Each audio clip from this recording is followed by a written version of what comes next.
Liza Soberano, ang kwento ng isang bituin na may puso at pangarap. Si Hope Elizabeth Soberano, mas kilala bilang Liza Soberano, ay isa sa pinakamaningning na bituin sa industriya ng showbiz sa Pilipinas. Isinilang siya noong January 4, 1998 sa California, USA.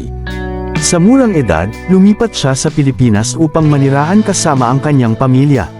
Sa kanyang kagandahan, talento, at kakaibang karisma, agad siyang napansin ng mga talent managers at nagsimula sa mundo ng pag-aartista.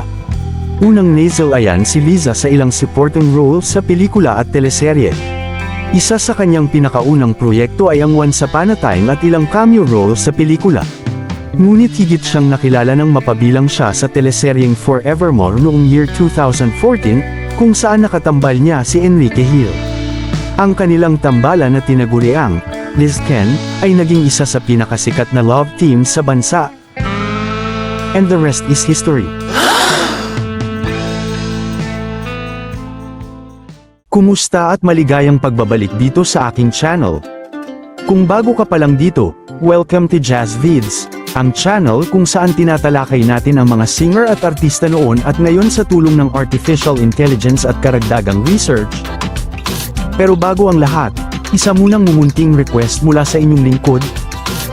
Huwag kakalimutang mag-like, subscribe at pakipindot na rin ang notification bell icon para updated ka sa mga bago kong upload. Ngayon pa lamang, pinasasalamatan na kita.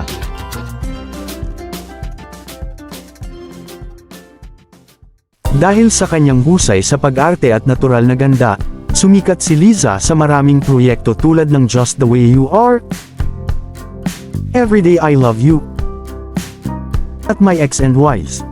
Hindi lamang sa acting, kundi pati na rin sa mga endorsement, napatunayan niyang siya ay isa sa pinakamaimpluwensyang personalidad sa Pilipinas. Hindi lang talento at ganda ang dala ni Liza, kilala rin siya sa kanyang kabab ang loob at malasakit. Isa siya sa mga artista na bukas sa pagbibigay inspirasyon sa kabataan, lalo na sa pagtutok sa edukasyon, women empowerment, at mental health awareness. Kamakailan, sinubukan din ni Liza na palawakin ang kanyang karera sa international scene. Isa siya sa mga Filipina actresses na naglalakas loob na pasukin ang Hollywood, dala ang kanyang pangarap at ang bandera ng Pilipinas. Si Liza Soberano ay patunay na ang tagumpay ay hindi lamang nakabase sa ganda o kasikatan, kundi sa sipag, determinasyon, at pusong handang mangarap para sa mas mataas na mithiin.